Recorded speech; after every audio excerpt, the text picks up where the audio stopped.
we did what most people don't do in getting into relationships, right? Our first date was more along the lines of a business meeting. We got out of the way what most people take 7 or 8 months. We got credit scores out the way. We got family histories out of the way. We got ambitions. We got goals. First date. She was grilling me, because we knew there was a mutual attraction, right? Okay, you look cute. I look cute. All right. Now we passed that. She was like, all right, what's your 3-year goal?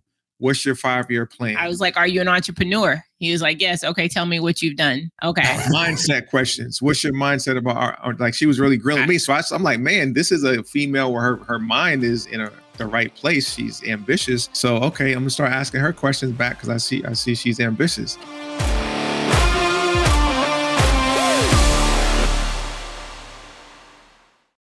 Hey friends, welcome back to another episode of the CareCast. I'm your host, Brady Winder, and this is the podcast where we help investors and agents build businesses of freedom and impact by dialing in your online marketing.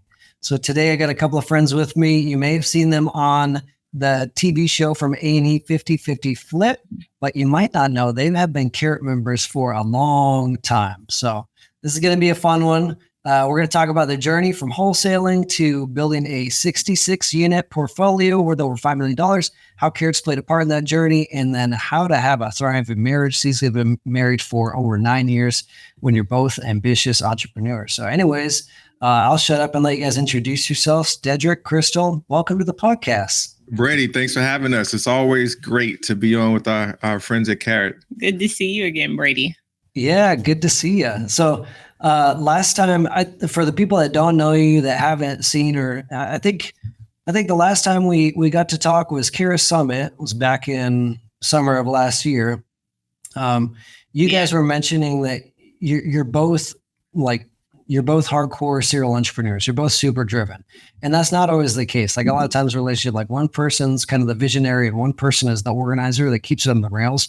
So I'm curious, like, to ask y'all, how do you, well, first of all, what irons do you both have in the fire right now? Let's just get a view of like, what are you guys up to besides the TV show? Yeah, I mean, so we're real estate investors. We have a fix and flip business. We do wholesale. We also have a large rental portfolio we've built. We have Airbnb. So we have a multifaceted real estate investment business with multiple companies. You layer on top of that a television show, which is a lot of time, effort, and energy. And, season 2 of our show just dropped. We'll get to that a little bit later. Plus, we're married, parents of 2 kids, as well as being business partners. And we just bought a franchise. We bought a Sky Zone franchise. Sky Zone, what is that? Trampoline park.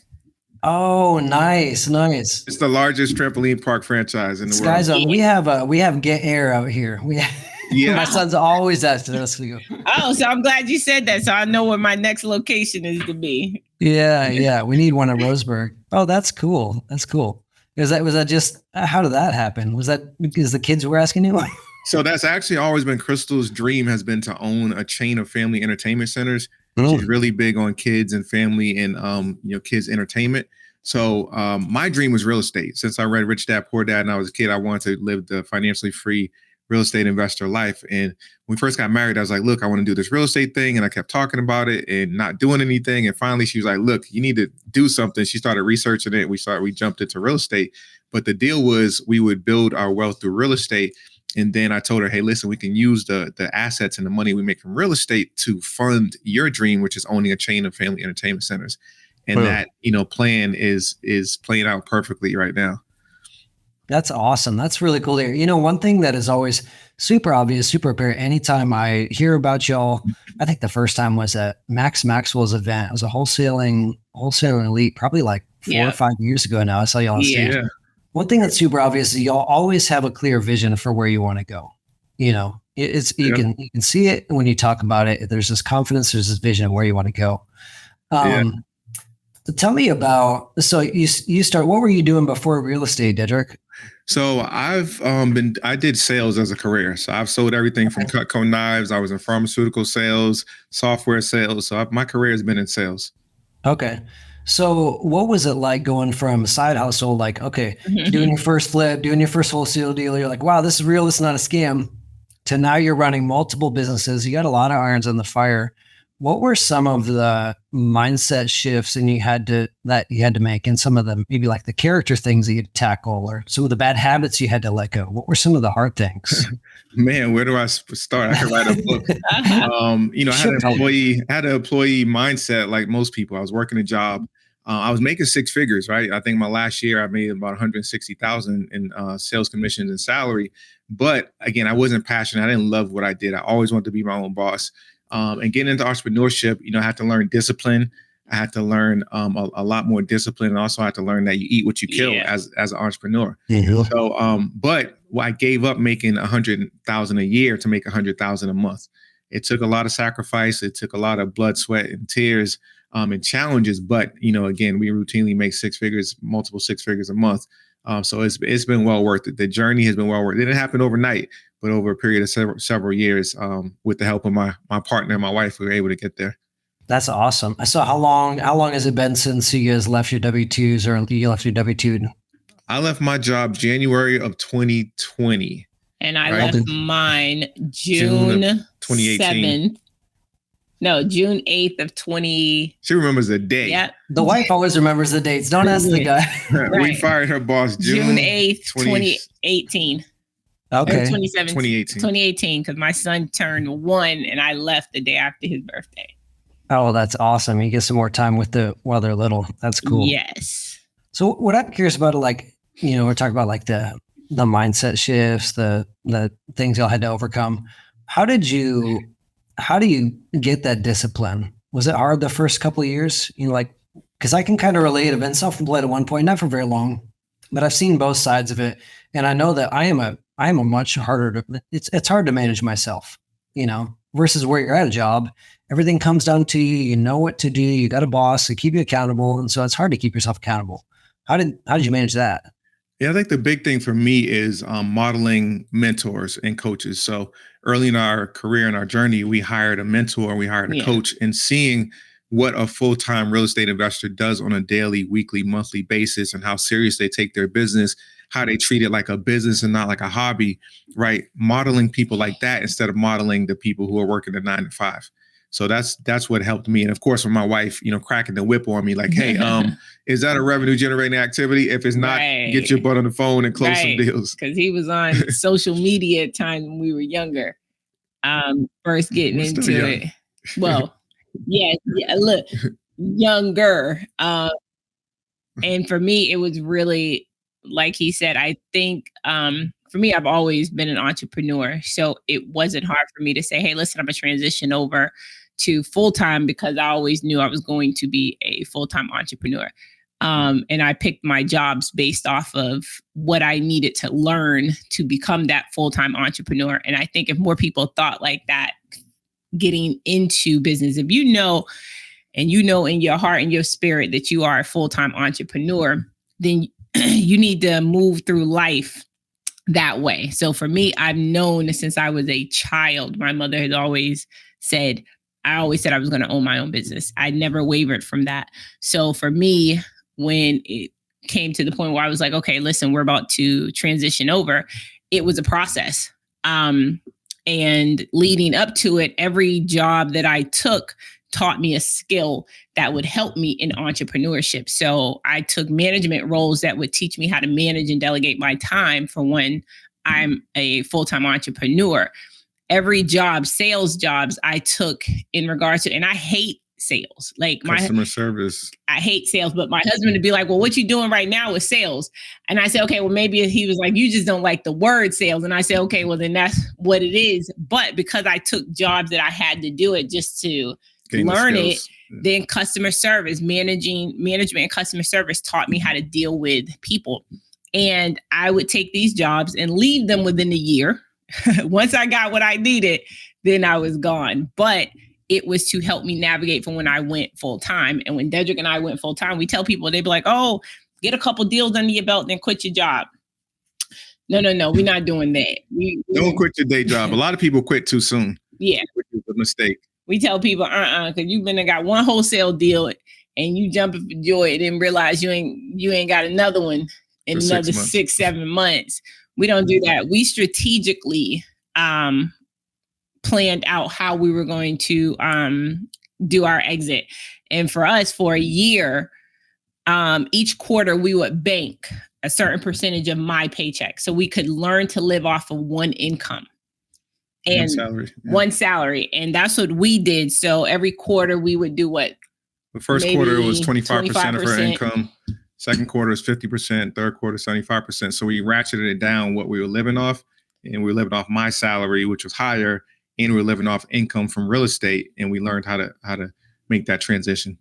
It was an overlap phase for sure. Yeah. I love what you said too about you picked your job strategically, because I feel like a lot of people with y'all's mindset that are entrepreneurial, they could be really hard on themselves. Like, oh, I should have left my W-2 by now. And I see this with investors, flippers who still have a W-2. And sometimes they say in a shameful way, like, yeah, I still got a day job. And it's like, no, use that to your advantage. There's so many awesome things you can learn to where if you're 18 and you're self-employed from the moment you're 18, you don't know how a lot of the real world works. And you're trying to figure out everything because you haven't seen it in practice yet. So. Yeah, we always tell people, Brady, use your job as your first investor, right? When you're going to get loans and buy rental properties, banks and mortgage companies love seeing a W-2. That shows stability. They're more likely to give you a loan if you have a job than if you're an entrepreneur.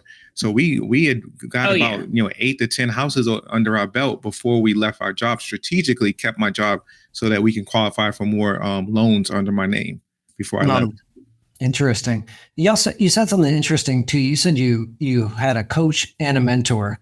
What's the difference to y'all? I know what it is for me, but what about for you guys? I use the terms interchangeably, coach, mentor. Yeah. And the difference for me is, like I tell individual, mentors are typically the individuals who are where you want to be. Right. So a mentor to me is if Dedric says, hey, listen, I want to own 2,000 doors. Well, we're not going to look for a mentor who owns 100. Right. We're going to look for a guy who male or female mentor who's literally already at where we are trying to go.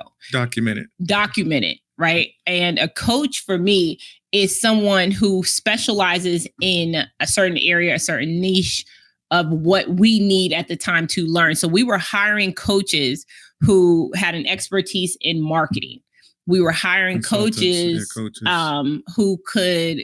Who had an expertise in certain sales aspects, direct mail. We were very granular with each section of real estate so we could really dissect it versus just saying, hey, this is someone who's doing wholesaling, but they don't have a level of expertise in anything. They're just wholesaling deals. We got very granular and was like, hey, listen, we got to find someone who can teach us marketing only, who specializes in it.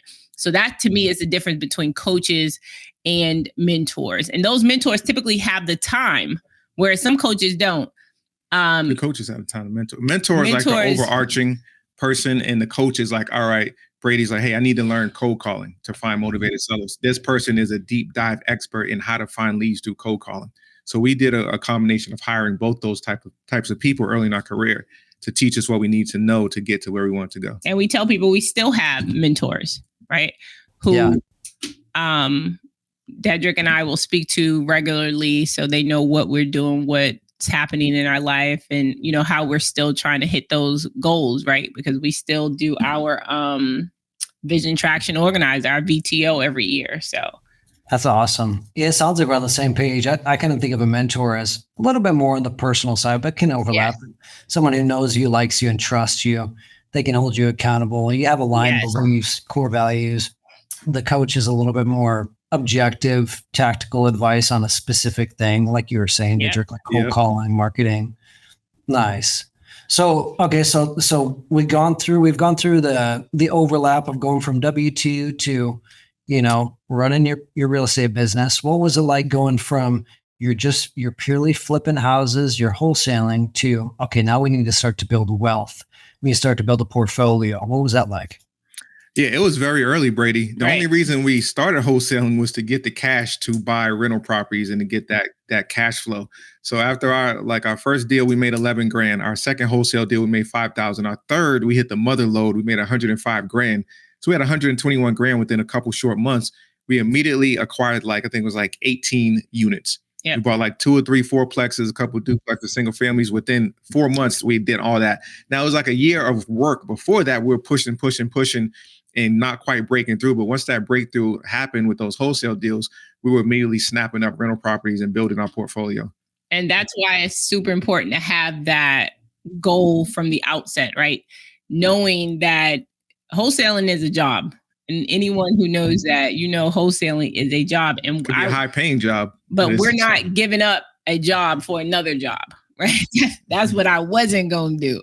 So we, from the very beginning, said, hey, listen, what are we getting into this for? And both of us was like, to build wealth. And you can get rich flipping, you can get rich wholesaling, but you become wealthy by owning real estate. Assets. So that was our goal. We wanted to become wealthy. And that's why from the very beginning, our goal was to buy and hold real estate. And wholesaling was just that means to that end for us to be able to get the capital to buy and hold. That was it. Yeah, I like that. I kind of already mentioned how like you guys always have a vision, but another way to word it is I think you guys are always running towards something, not running away from something. Because a lot of people get into wholesaling, they don't realize that wholesaling is a job and they're just running away from their W-2. They run to wholesaling like, sweet, I'm making a bunch of money. Oh crap, this is taking way much more time than I thought. And then it's like, what am I going to do next? And then they get burnt out. Sometimes just go back to the W-2. Whereas you were running to wholesaling so that you could run to, building your portfolio, building wealth, so that you could run to the trampoline part. Right. Yeah. And then one of the pivots we made, Brady, is that, like you said, wholesaling is a job. It's a high paying job. You can do very well wholesaling and flipping houses. But also we learned creative financing. And the need is that once you run out of cash or you use up all your cash buying rental properties, at some point you're tapped out, even if you got $1 million to spend. So we had to figure out, okay, how do we buy properties with little to no money? So we learned creative financing where we could pay the seller what they wanted, give them a small down payment. There you go. Give them a small down payment. I looked at our portfolio recently. Our average down payment to get into our buy and hold properties is like 2 or 3%. And we're paying retail, but we're putting down 2 to 3%, right? Which is like unheard of. And then we're making monthly mortgage payments to the seller. And then we have a long-term payment arrangement. So that's how we've bought 98% of our buy and hold portfolio is through creative financing, seller finance subject to. Awesome. Where did you guys learn creative finance from? We have a mentor here locally in North Carolina who had 300 doors and a $20 million portfolio right in our backyard. So he taught us, everything we knew about. Actually, I think, awesome. He also learned from him as well. Okay. Nice. That's cool. So on that note, what kind of marketing has worked best for y'all over the years? What's the marketing mix look like? I would definitely say starting out, the marketing that worked best for us, and we do a conveyor belt of marketing, but where we first saw our traction and where we saw a lot of deals starting to flow in was through direct mail. Driving for dollars. Direct mail. Deal Machine, the app, is definitely the one that kind of took our business to the next level. Once I kind of made it work for my budget at the time and our business. So that alone is what got us probably our first 50 to 60 deals, was just driving for dollars, because we did the cold calling, we did ringless voicemail, and none of that was working. And we were afraid of direct mail because we kept hearing people say, oh, you got to spend $50,000 a month. Where are y'all in Raleigh? I forget where you guys at in North Carolina. Yeah, we're about an hour from Raleigh. Yep. In Burlington, North Carolina. Yep, in the Alamance County area. And so then I discovered Deal Machine and started using it. Unbeknownst to Dedric, started using it, had these postcards going out. My budget at the time was like $250 a month. The app at the time was $50. These are the postcards and was $50 a month. And so I had about $200 to spend as far as postcards. And that's what I did. I got the phone ringing though. And it got the phone ringing a lot. That's cheap marketing. That works. That works. And then from there, once we started to see that traction, I started to layer it with other marketing. So from there, I went to cold calling, then to ringless voicemail, text messaging. Then I don't think ringless voicemail is even a thing anymore, but it was in 2019. Right, when we started. So now it's a conveyor belt. I tell people, use your cheapest form of marketing first. And then there's always online marketing. So our Carrot website, we've generated a bunch of leads over the years through Carrot. We have 3 different Carrot websites. We've had 3 different Carrot websites for like the past, 5-6 years. And also our social media presence. We've documented our journey, all of our successes, our failures, our fix and flips, our buy and holds on our social media pages. So that's attracted a lot of people who see what we do, and we've documented that. So that's attracted a lot of leads and deals as well. Nice. So it's interesting because a lot of people think that if you're doing social media, it's usually just to grow an audience of other investors, wholesalers. What did the social media posts look like? Yeah, so we're actually in a mastermind where the leader of the mastermind was like, hey, you guys should start documenting your process on social media. Krystal's very private, so she was like, sounds good, but yeah, no. And I was like, well, I don't mind sharing. Not at all. And the goal was to actually attract private investors, because we're like, how can we get private investors to loan us money so we can buy more deals? And he was like, document what you're doing so people know you really do this business. So that's what we started doing in 2017, is documenting, hey, I'm doing a walkthrough. Hey, I'm meeting a contractor. I'm doing my first rehab, what have you. And we literally got in the habit of doing that. And we started attracting not only private investors, but also wholesalers, people sending us deals, but also people who had houses to sell. Like, hey, I saw your Facebook page. I saw your fan page. I see what you guys do. My grandma just passed away. I got a house I inherited. I want to sell it. So we attracted leads that way as well. Okay. Nice. Okay. That makes sense. You mentioned you had the Carrot site for a long time. Were you guys doing any SEO? Or was it just, for people to feedback, from cold calling, from your direct mail postcards, that sort of thing? Yeah, we've done some SEO, and we've done some pay-per-click as well. So we're definitely branded for our counties that we focus on.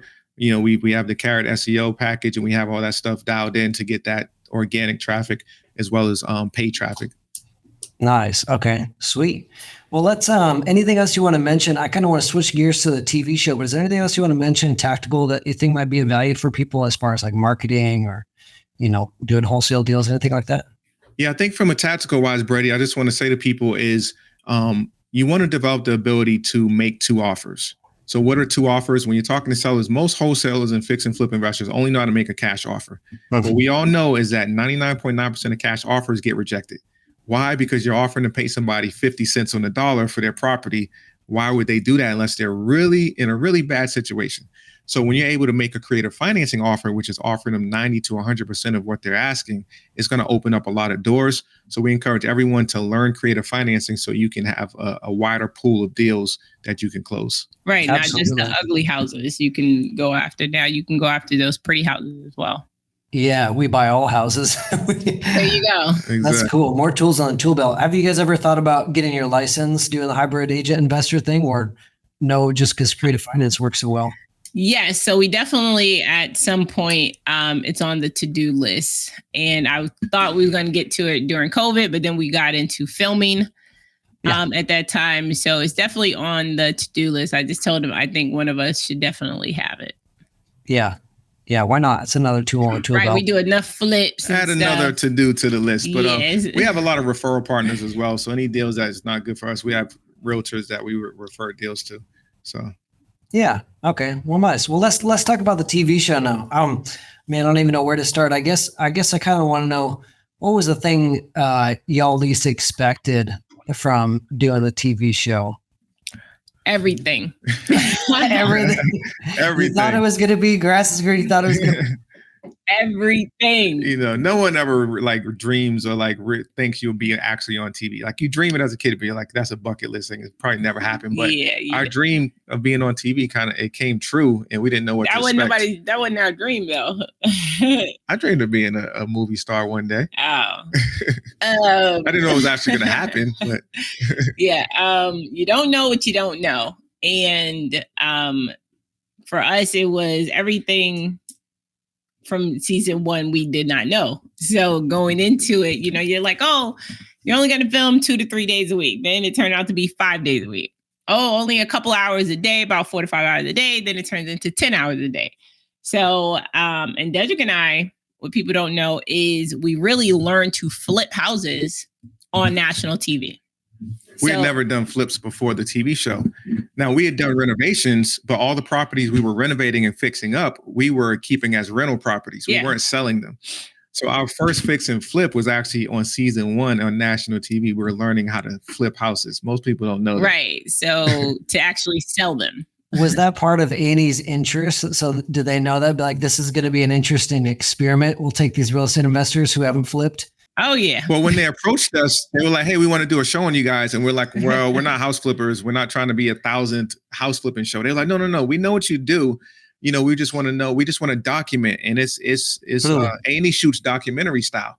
So it's a reality show. Like, you know, we don't make up any of the storylines or anything like that. They're just documenting what we do. So that's the only reason we agreed to do it. We're like, hey, as long as we can be ourselves and we can show what we truly do on a day-to-day basis, you know, we'll do it. Nice. And if y'all aren't allowed to answer, that's fine. But do you feel like you've been able to be yourselves and let that shine through? You've had that freedom? Oh, totally. Yeah. Totally. I mean, the only people we can be is ourselves. I'm not an actor. I couldn't play Denzel. I don't got those type of skills. You That's look cool. good, though. You look good, baby. Denzel who? But no, they've done a great job with making sure that we are authentic in all aspects of the show. Even if they can see that when we're filming, if it doesn't sound like something that we would say or we're saying, our showrunner would be like, okay, we need the Krystal way of saying this. And he'd be like, okay, give me your way of saying it because this don't sound like you.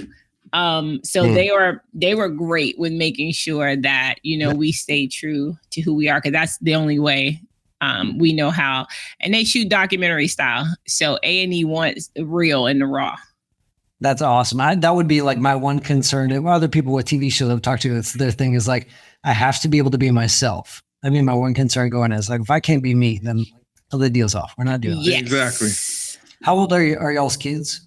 So we got a 10-year-old and a 6-year-old. What do they Both think of going the on. TV show?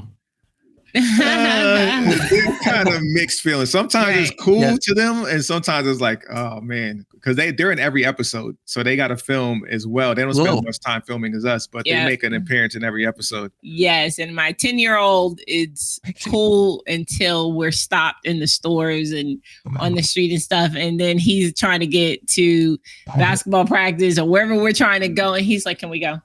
He's really shy. But he likes the part being on TV. Yeah, but he's super shy. Our 6-year-old is a whole vibe. So he's all about it. He's all about it. And you got to bring him down. All right. Don't let these cameras get you in trouble. Calm down. Okay. That's awesome. He's going to put on a whole show for you. What a fun age. I'm sure they're going to look back at that someday too and be like, wow, that was crazy. That was fun, you know? Yep. Especially my 10-year-old. He's something special. He's super shy, but he's at that age now, you know, you got the girls and basketball. So he's, you know, he's on that, you know, I'm cool, but I'm preteen. He gets cool points for it. That in between age. I get that. My son is 9.5. So he's almost there. It's like trying to go from like boy to preteen. Just like, yeah. That weird phase. Yeah. That's wild. So y'all have been married, I mentioned in the intro, 9 years, right? Yep. 9 years. Yeah. So you're both ambitious, obviously both entrepreneurial. Running businesses are stressful. That much time and energy going to a TV show, that's stressful too. What's the glue for y'all? I think the glue is our faith. I mean, we go to church and our faith is really the glue that keeps everything going, because without that, I mean, you know, we're nothing. Yep. And I think the glue is also the fact that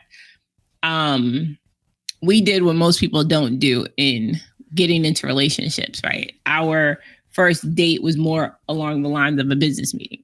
So we got out of the way. That's on brand for y'all.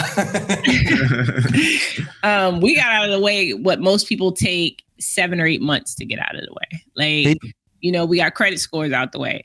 We got family histories out of the way. We got ambitions. We got goals out of the way. First date. She was grilling me, you know, because we knew there was a mutual attraction, right? Okay, you look cute. I look cute. All right, now we passed that. She was like, all right, what's your 3-year goal? What's your 5-year plan? I was like, are you an entrepreneur? He was like, yes. Okay, tell me what you've done. Okay. Mindset questions. What's your mindset about like, she was really grilling me. So I'm like, man, this is a female where her mind is in the right place. She's ambitious. So, okay, I'm gonna start asking her questions back because I see she's ambitious. This is good. I'm taking notes because if I have a daughter one day, I'm going to be asking these questions to the guys in my house. Cut to the chase. Listen, cut to the chase. I can find out what you like to eat in 8 or 9 months because I don't plan on cooking it right now anyway. So she didn't care about my favorite color. No. What size shoe I wore. I ain't care about none of that. I don't care what you did. What's your favorite place to go hang out? I ain't care about any of that. We can get to that later. Are you an entrepreneur? He said yes. Tell me what you've done. Tell me your goals in being an entrepreneur, because I knew only an entrepreneur was going to be able to understand me, because I was like, I'm a diehard through my core entrepreneur. So I knew it was going to take an entrepreneur to understand me and my mindset. And that's what most couples and individuals don't realize early on in the relationship. And they come to us at conferences and they're like, hey, how do I get my wife on board? She's not on board. Or how do I get my husband more into the business? He's not into the business. Annoying laugh. And I tell them, well, when you were dating, did you guys not have this conversation? Well, no, not really. Well, how long have you known you wanted to get into real estate? Because they just think that one day maybe you can slowly, Yep. And I tell them, okay, well, they didn't change. You did. So the problem really isn't them. And actually, they are who they are, and they've been true to it. So I try to tell couples early on to have these conversations, no matter how uncomfortable they are. When I asked Dedric at that first date, hey, what's your credit score? And he was like, excuse me? He was like, what? I was like, I'd love to be at the table next to you. I'll be like, hey, did you hear? She just asked for his credit score. Right. But I told her. He was like, oh, okay. He was like, well, I'm an 810 or 815 or something. And I said, oh, okay. He was like, well, what's yours? You asked me mine. I said like 560. He was like, what? He was like, you're going to ask me my credit score and yours? When you have a 560? And I was like, that's right, because I'm in the process of fixing mine. I can be fixing yours too. She said, we can't both have bad credit. So you check the box there. You got good credit. Right. I said, I need to know what I'm signing up for early. But if you have those conversations, now if he'd have said, listen, I got mine is about a 600, then I'd have came into like, okay, now he is 600. Now my mindset is okay. Now I'm a have to help him along fixing his too. You got to have these conversations early. So you got to say, hey, is he worth me helping him fix his credit? Or do I really need someone with that Halle Berry credit? And I need to keep looking type thing. Have those conversations early so you're not having them when they're too late. We always say start how you want to finish. Start how you want to finish. Start how you want to finish. Start with the end in mind. I like that. I like that a lot. So you had aligned values, aligned expectations. And so that way, down the road, 9 years later, any surprises, they're not big ones. They're not catastrophic surprises. There you go. Yeah. We knew we were equally yoked after that meeting. That's cool. I think, we were talking just briefly before the podcast, my wife and I, we've been married. It'll be 12 years this May. And our faith is the only thing that's kept us married this long, because we are polar opposites. I'm more driven, entrepreneurial, overly creative, just out there. And she is my guardrails. She keeps me on track. Mm-hmm. And so we complement each other well, like a yin yang sort of thing. But we didn't have a business meeting like you guys on our first date. It was totally different. We hardly talked at all on our first date. It was so awkward because we had nothing in common. We had nothing to talk about. But the one thing we did is during our marriage counseling, her dad married us. He's a pastor. He said, y'all are going to take marriage counseling. You got to go 6 weeks with this guy. Go talk to him. Okay. And one of the things he had us do was just get everything, all of our skeletons out of the closet. Everything's out on the table. So it's like, all right, y'all are about to know everything about each other so that there's no surprises down the road. Wow. And I was like, I remember sitting next to my, at the time, fiance, and he's sitting there, and I just met this guy a couple weeks ago, and I'm like, we're supposed to tell you and her everything all at the same time. I'm like, darkest secrets. Yeah. And I had this moment of like, oh man, are we still going to get married? Like, I guess if we go through this, then we can do anything. And it worked. It's cool. We got everything all out on the table right there. I love that. We actually went through couples counseling when we first started dating. And Krystal was the one who brought it up. And she was like, listen, you were raised by a single mom. I was raised by a single mom. Neither one of us saw marriage done the right way. So she was like, we need to go to counseling. And at first I was like, no way. Cause where I come from, especially in our, community, minority community, counseling is a lot of times is frowned upon. Like, oh, you need help. You need to go talk. Someone is seen as like a negative or a weakness. It's a stigma. So I didn't want to go. And she was like, you going? I was like, Right. no, I'm not going to sit on a couch and talk to some random guy about my problems. And she was like, listen, if you want to be with me, you're going. And I finally relented. I was like, all right, I'll go to one session. And we went to the session. It was actually a lady, and I'm sitting on the couch, and I'm doing most of the talking. I'm like, yeah, she does this and she does that I don't like. And she's looking at me like, you didn't want to come and you running your mouth, telling her all. That's how it goes, yeah. So, but we're still here today. Right. And that was the best decision ever made. And for me, it was an automatic. When I said I knew I was going to meet the guy I was going to marry, counseling was not going to be an option, right? We have to know how to communicate, and you want it when you don't need it and not when you have to have it at that point, right? So that preventative maintenance is what I was for. And I know for us, we were going to be up against some issues because we had never seen it done right. So going to counseling was not an option. And I told them, I said, I'm sorry, you might have misunderstood me. I wasn't asking if you want to go to counseling. I was telling you the appointment is booked. This is the time. This is location. Meet me there after work. I will see you there. And it just helped us understand a lot about ourselves, individually as well as together, and what we were up against. And I try to tell that to a lot of other young couples. And I've had so many DM me or meet me at conferences and say, I heard you speak about that. And I just wanted to let you know, I literally turned around and told my boyfriend, we're going to couples counseling. And because of that, we're engaged now, when we were having so many issues before, but we were able to work them out now. So many people have reached out to us telling us that they ended up dating. Because most people think like, oh, you wait until you get engaged and then you go to counseling before the wedding, them 6 weeks with the pastor and we did the same thing. But I tell people, some of you will never make it. If you're lucky, you will, but most of us will not make it to the engagement point if you don't get counseling, just dating to learn each other and learn, especially coming from single parent households. You've never seen it done right. So how are you to emulate something that you've never seen? And I told Dedric, I love the Cosby Show just as well and Fresh Prince, but they don't count, right? We can't go by what we saw on TV. Yeah. We got to get some serious help. Yeah, I love that. I mean, I can only speak from my own personal experience, but for me, like that process, that counseling and just going through some sort of exercises to know that you're on the same page, you have a lot of expectations, for me is critical. And I think it's a big thing a lot of people don't realize, like your marriage, you need preventative maintenance. Yes. You have to do maintenance. I think it sounds like y'all went through something similar. One of the things we did, this was actually after we got married, a couple of years in, we had a rough point. We had a counselor walk us through this really powerful exercise where he said, when y'all get married, you both brought a box full of stuff. And in this box was your expectations, and there's expectations of what you think a husband is, what you think a father is, what you think a mother is. And you are trying to live up to that expectation. Y'all each have your own box, and you might have totally different things. And so we had on a whiteboard, go down a list of like, what are the attributes? What are the good things about being a father? And so here's what I think it means to be a good father, be a good husband. And then my wife's list of here's what it means to be a good father. It was amazing how many things on my list did not matter to her and vice versa. I'm like, holy crap. I'm trying to worry about these 3 things over here. And she's like, no, just do the one thing, Right. Expectations are just like ships in the night. It's crazy. Like that's powerful. That's a powerful exercise. Yes.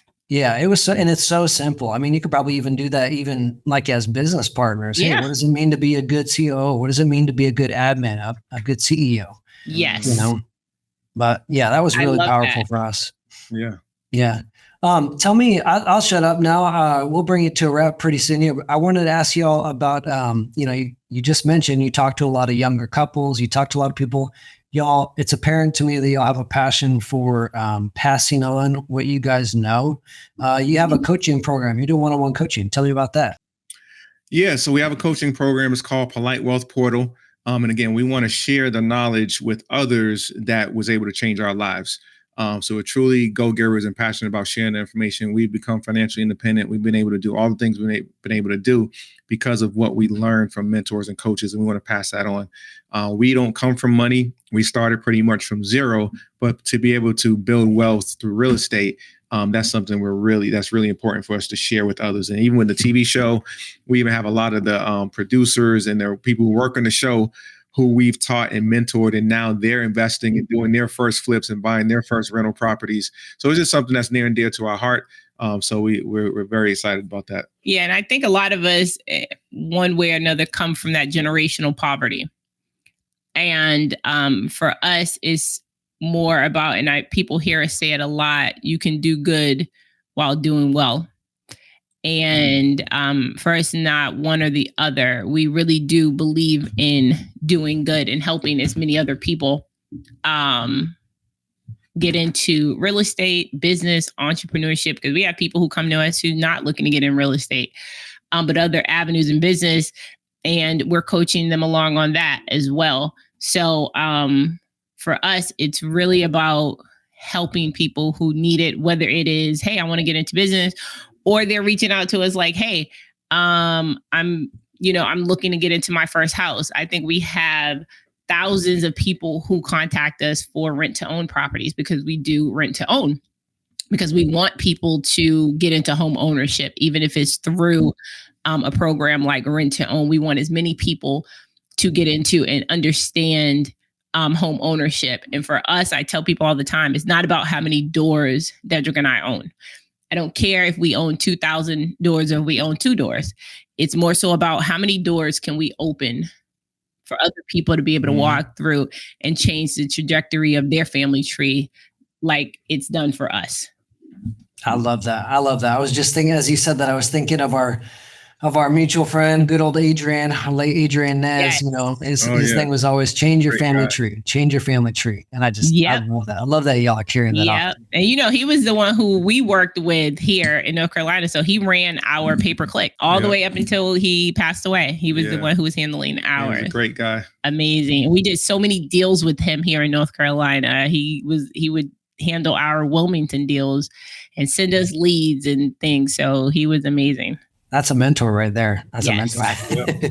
That's cool. Well, my last question for y'all, and then we'll bring it to a close here. Oh, well, sorry, I forgot to ask you, what's the website? We'll put in the show notes too. What's the website for the coaching program? Yeah, the website is Polite Wealth Portal. So our last name, Polite Wealth, and that portal into financial freedom. And then also we do free trainings each month through Zoom, where anyone who's new, it doesn't matter if you have a background in real estate, if you have a lot of cash, or if you're broke. Anyone who's new who wants to learn how to make money in real estate can take one of those free classes, and we break everything down. Okay. Sweet. Okay. Thank you for sharing that. My last question for y'all, what is your end game? At the end of y'all's life, when you look back, and what did the Polites do? Did we hit it? Did we miss the mark? What do y'all want to have done or have felt at the end of your life? I mean, for me, like Krystal said, it's all about impact. It doesn't matter how much money we make, how much real estate we own. It's like, how can we leverage our knowledge and our information, our influence to impact the most people to better their lives? That's what it's all about for me. Yeah. If we can change the trajectory of 2,000 people's family tree, then our purpose have been served, right? Because real estate is just that tool to get it done. But I tell people now, the true power of real estate is being able to not only change your life, but reaching back and giving that hand, extending that hand to change someone else's life. So when people see that in our TV show, that stuff Dedric and I have been doing even before the camera started rolling with getting into real estate, and to the point where Dedric will tell me sometimes like, okay, babe, wait, we can't trade places with them. Hold on. But I'm a natural giver. So for me, I want my sons to understand what that also looks like. Our generational wealth is being built not for one generation. So if it ends with them, we would have failed them, right? If our generational wealth stops with them, then all this hard work would be for nothing. So the wealth has to transcend generation to generation. So our great grandkids need to be able to benefit from what we're doing. But it also means somebody else's generational wealth needs to be spawned off of us, and us being able to reach back and help someone else like it's been done for us. I love that. And it sounds like y'all are doing a great job of helping them to understand where it came from, why it's important, how to manage it. Yes. It's not just about the money, but it's about making sure that they understand that. Yes. Right. Absolutely. That's cool. Well, thank you guys. This has been a super fun conversation. I was looking forward to this for a while. And yeah, a lot of gold nuggets in here. So I appreciate y'all just being transparent, honest, and just being real with us. Thank you, Brady. Hey, Thank we always you, Brady. appreciate the opportunity to talk with you, all our friends over at Carrot. So Trevor, we said hello and we appreciate it. I will tell him. He's right on the other side of this wall. I'll tell him after this. Hopefully we see you out some events this year. Hopefully we get to catch up soon. I know. We need to catch up at some of these events. Absolutely. All right. Well, everybody, thanks for listening. If you enjoyed this, leave us a review on Apple Podcasts, share with a friend, and we will see you next week.